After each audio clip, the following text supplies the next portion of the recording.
Then we got a smallmouth pot going on at the 100% payback.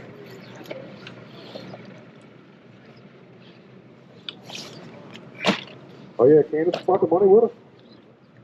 Threw $20 at us, Ying. All right, guys, we're gonna get everybody back here. You guys did a great job. And again, we're gonna come right by here, out of right path here, with your life jackets on, kill switch on, lights on, all the good stuff, all the safe stuff. So good to see you, sir. I want to hear today. Yeah. Boat number 67, guys. We're like the last boat to go out. 72 boats. Yes, sir. Thank you for being here. 63. Come on up, 63. If this don't get you fired up, No, this gets we're me gonna go around fired the up. corner, put it on the trailer, and go home. 67, I'll do it. Number one in my heart, 67 in the song. Y'all go have some fun. Jeff and Logan, glad to see you. Gonna happen. Good morning. Have fun, gentlemen.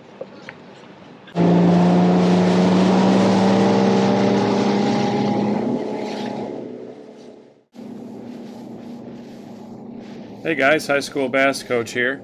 It's been a while. It's been a long winter. I'm filling in again today for Logan on the audio because he's busy doing homework. We've missed a little bit of school the last few weeks practicing for Smith Mountain between the high school tournament and the Elite 70 tournament. But today we're going to show you the Elite 70 tournament. We're really excited to fish. This is our very first one on this trail. We got our names drawn last fall, and we've been excited ever since. This is a great group of fishermen and some of the best in the state. Our goals are to learn everything we can from these folks to help prepare Logan for our collegiate fishing team. On this trail we have one official day of practice, and that's the day before the tournament. And that didn't go so well. We caught a big striper and two small bass. So we decided when we got back to the hotel room, we put our heads together and we said, you know what, let's just go fishing tomorrow. We're going to, we know they're not in the backs of the pockets and the backs of the creeks. At least we didn't find them back there. Even though the water was between 50 and 55, we just couldn't find anything other than buck bass back there. So, we said, let's get out there, let's get in the wind, and it's going to be windy. Calling for 15 to 20 mile an hour northwest winds. And let me tell you, that makes this place a bear. You'll see that later on in some of the footage. But we decided, let's get out, let's use the wind to our advantage, let's tie in some spinner baits, some moving baits, some rattle traps, stuff like that, and see if we can get out over some of these shoals and long points, and see if we can get a reaction strike. So that's what we do, that's how we started. Our game plan kind of takes a curve as we start to learn more about what's going on, and you'll see all that as this unfolds. Hope you enjoy.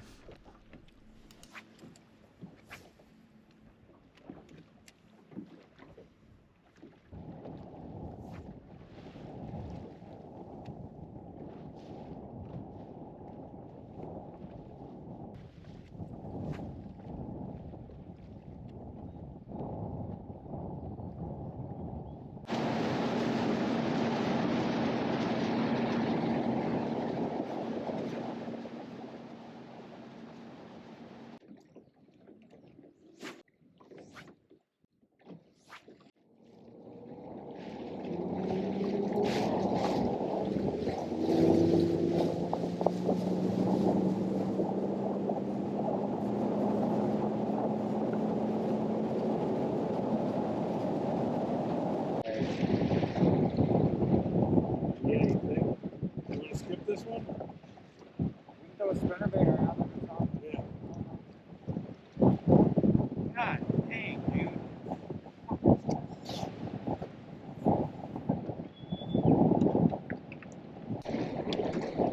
dude. Okay, so what's happening here is I'm throwing a Megabass Mag Graft 6-inch swim bait on this windy point right here, and I'm just crawling it back real nice and slow. I felt the bite, felt kind of like a bluegill, which is unusual for a bait this large.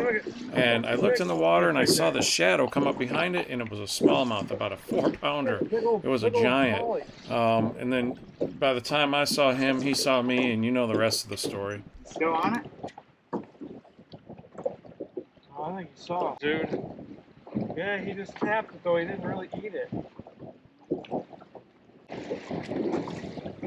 Throw that jerk bait out too.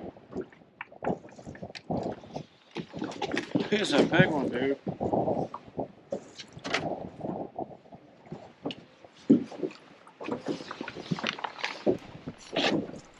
I tried following it up with a rogue, but he already had my number.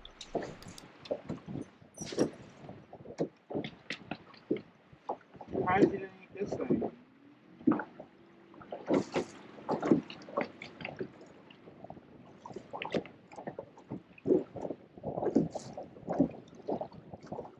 It was crazy. He was swimming all around looking at it.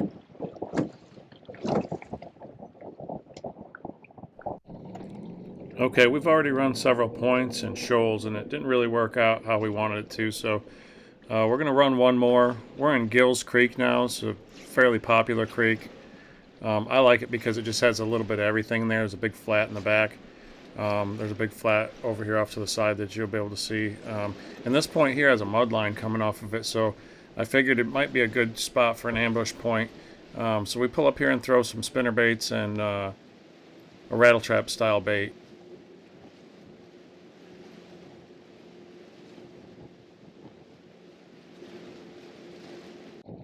Might be something close to the point. You can actually see this one.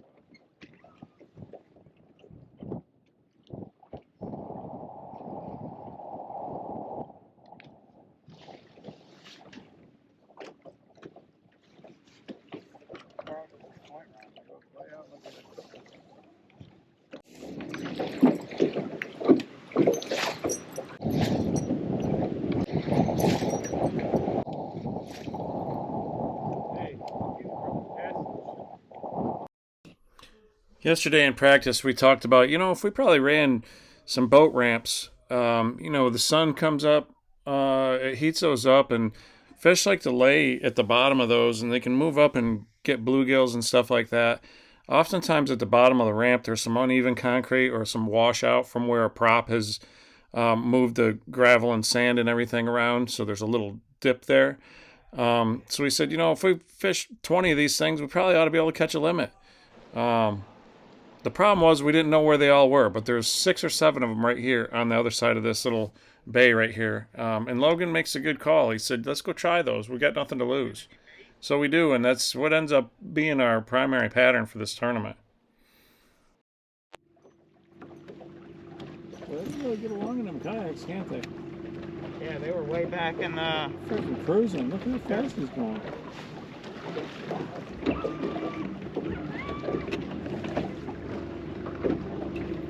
It's the little details that really matter here. Watch as Logan changes the position of the boat, and he says, let me hit this from a different angle. And when he does, that's right when the fish grabs a hold of it. He's trying to get more parallel to the end of the ramp where his bait will be in the strike zone a lot longer. That's something I picked up from watching old KVD videos years ago. Try hitting them in a different angle.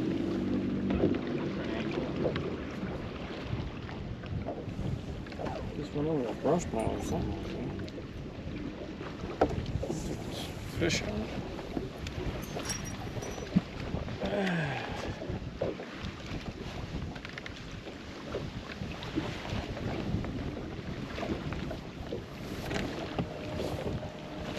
There's one. Fish.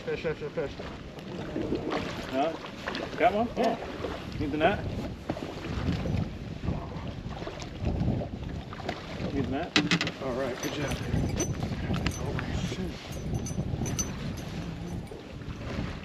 He's got to be 14. Oh, yeah. Well, maybe we just do this. Should I even measure him? Oh, shit, you gotta take that.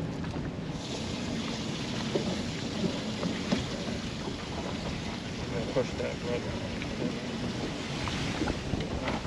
I didn't even hear you saying you had fish.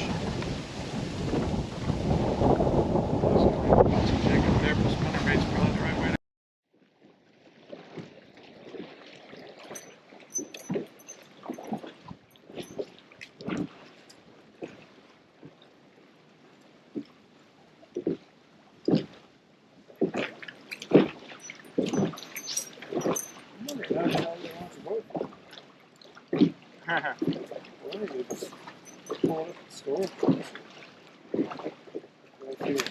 Biggin. Oh my. All right. Easy. Let me get the net. Holy God. Hang tight. Yes, sir. Let's go. Yeah! Yes, sir. Oh my God! And you gonna let me catch one today? I don't care if you do or not. Yes! That's the type of fish we need. Yeah, it is. Yeah, darn. Number 2. Yes, sir. Whew, let's just keep. laugh. Let's just keep. So right here, Logan is looking on his Navionics because they actually show where the ramps are. We're fishing primarily private ramps, and it would show some of them on there. It looks like there's 2 on the main stretch out here. So we were trying to get in another area like Gills Creek where there's just one after the next. We could also hit that boat ramp we launched at too, Scroggs boat ramp. I'm trying to look up a little bit where there might be some more stained water.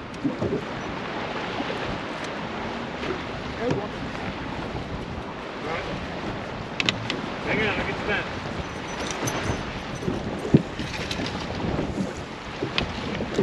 Guys, little. That's all right.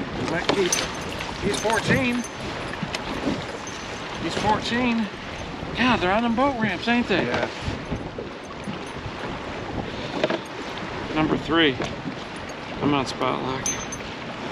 We had all we could do with the spot lock on 10 to barely hold us here against this wind that was blowing in here. And, you know, I kind of thought that maybe it was a fluke that he was catching them on these boat ramps. But, you know, Mike Iaconelli always said, 1's a fluke, 2's a pattern. And this is the 3rd one we caught off of a boat ramp with wind blowing on it. Hammering them today. LBF in the house. Good job, dude. Put them in there. I found a place we can go that's got some boat ramps on it. Around the corner where that shoal is, Navionics says there's like 3 on that bank, that stretch. There's another one right there. Yeah. Go ahead.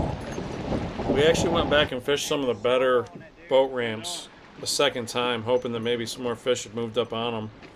We didn't have any luck. I didn't bother showing that just because there was no fish catches. So this is where we might have made the bad decision. We decided to take what we learned from Navionics and run out of this creek and run into another creek down lake a little ways closer to the dam. And you'll see why it was probably a bad idea. Only need 2 more for a limit.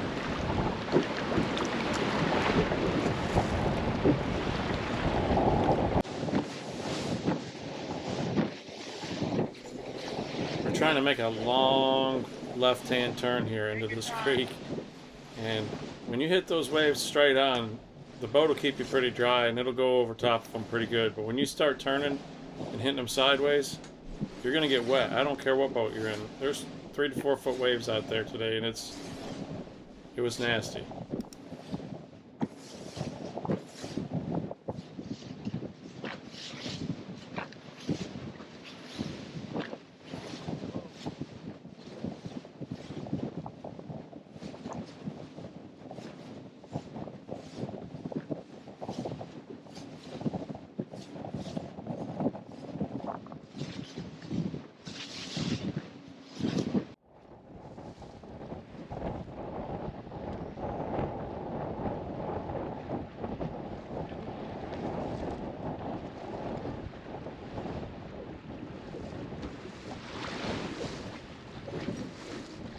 Well, we kind of called an audible here. We went into a creek and tried to fish some more ramps.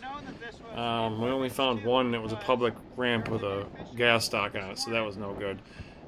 We didn't get all the way back into the creek because it was just so windy. The wind was blowing right down it, and we didn't have a whole lot of time left either, so we didn't want to spend the rest of the time running. So we pulled up on a long point right here outside of where the takeoff was, and just finished the day out here hoping for, 1 or 2 last fish.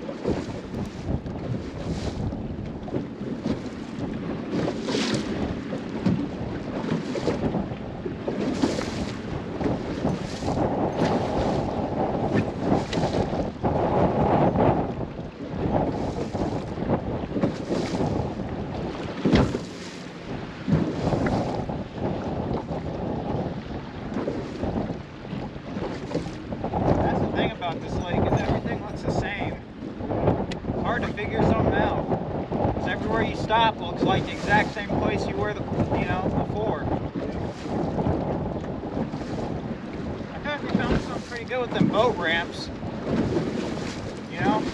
Yeah, it's just hard to run that. It's hard to run that, especially when you don't know where the boat ramps are. Right. Yeah, it takes a lot of time.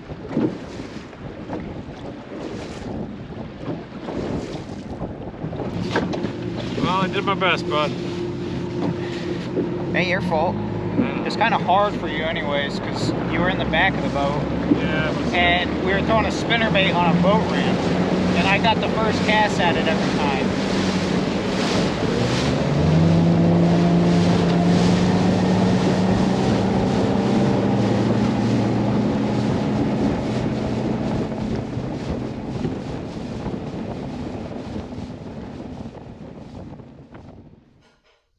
all right, guys, that's a wrap. Smith Mountain Lake is in the books. We ended up finishing 33rd out of 72 places with just under 9 pounds. And that's not the real story here. I'm real happy with the way we made our decisions, and I think it's a very good building block for Logan for decision making. This was a tough one. I think we did some good decisions and we made some bad decisions. But we'll take our points and we'll move on. We'll see you guys at Gaston. Hey guys, if you liked the video, please like, share, and subscribe. And don't forget to hit that little bell so you get notifications when new videos are dropped. Thanks.